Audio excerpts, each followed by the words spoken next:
So picture this. It's a cool October night back in 1967, and something huge falls out of the sky and crashes right into the ocean off the coast of Canada. But you know, this was no ordinary crash. What started as a classic UFO incident turned into a full-blown underwater military hunt, and it's all connected to this incredibly secret government program called Project Magnet. So, right off the bat, everyone's asking the same thing. Did a UFO really just crash into the sea next to this tiny fishing village? I mean, based on all the eyewitness reports flooding in, it sure sounded like it. But the real answer? Oh, it was so much weirder. The object didn't shatter into a million pieces. Nope, it transitioned. It slipped right under the waves and became an unidentified submerged object, a USO. All right, let's get into the details here. We're in a place called Shag Harbour, Nova Scotia. The date is October 4th, 1967. And this quiet, pretty remote community is about to get a front row seat to one of the most well-documented and bizarre UFO events in history. And what's wild is how fast this all goes down. At 11:20 p.m., you've got dozens of totally credible witnesses, we're talking police officers included, who see this thing, maybe 60 feet long, just silently hit the water. Within 7 minutes, the RCMP are on the scene, and they physically watch it floating out there, this pale light on the water, before it just submerges. This wasn't some vague light in the sky. This was up close, and it was officially witnessed. And the scene itself, absolutely bizarre. The first responders, they weren't finding any kind of oil slick or floating plane parts. All they found was this strange, glowing, yellowish foam just bubbling on the water. That was it. That was the only physical evidence that something massive had just entered the ocean. So as you can imagine, the search and rescue mission gets going, but it pretty much immediately turns into a total puzzle. The evidence just wasn't adding up to any kind of known plane crash, which forced the authorities to start thinking about a completely different possibility. Yeah, the really crucial part here isn't what they found, it's what they didn't find. No debris, no fuel slick, no bodies, absolutely nothing you'd expect. All they had was that weird glowing foam and apparently a strange smell like sulfur in the air. This was no plane crash. Whatever this thing was, it hadn't been destroyed. And this right here is a huge turning point. The official language completely changes. The investigation isn't about a downed plane anymore. It's now officially about a USL, an unidentified submerged object. This isn't a recovery mission now. It's an investigation into an unknown object that's actively navigating underwater. Okay, and this is where the story really kicks into high gear. The local search and rescue effort gives way to something much, much more serious and secret, because suddenly it's not just a local Canadian issue. The United States Navy shows up.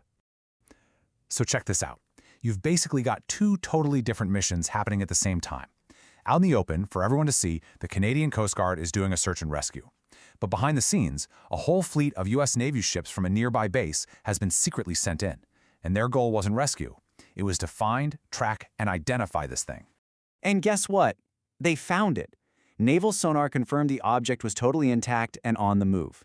It actually traveled more than 25 miles underwater from where it first went in, all the way to a new spot off the coast of Shelburne, where it settled down right near a sensitive submarine detection grid. This was a functioning vehicle. But then, the sonar operators pick up something that just changes the entire game. It wasn't just one object down there anymore. Suddenly, there were two of them. A second, completely unknown craft had just appeared, and it was sitting right next to the first one. So for a few days, the Navy just sits there, watching these two objects on the ocean floor. It's like this bizarre, silent underwater standoff. And then, both objects just take off. They vanished, moving at a speed and with a kind of maneuverability that was absolutely impossible for any submarine technology back in 1967. And then, poof, they were just gone. So that brings up a huge question, right? Why this massive, super serious, top secret military response? Well, it turns out this wasn't some shocking new idea to them. In fact, the Canadian government had a secret program looking into exactly this kind of thing years earlier. And if you want to know just how seriously they were taking this stuff, you have to hear this declassified quote. It's from the guy who actually ran the program, a man named Wilbert Smith. He said that the technology behind these objects was, and I quote, of a higher importance than the H-bomb. This wasn't some crackpot theory. This was a top-level concern inside the Canadian government. And that concern was called Project Magnet. It started way back in 1950, and its official job was to investigate UFOs. And the conclusion they came to? Absolutely mind-blowing. They concluded that yes, these things were real. They believed they operated on some kind of advanced magnetic principles. And here's the kicker. They theorized that this allowed for transmedium travel, meaning they could operate just as easily in water as they do in the air. So when you put it all together, the incident in '67 and this secret research from the '50s, the whole picture just snaps into focus. That military response, it wasn't confusion. It wasn't panic. It was protocol. And this is really the whole point.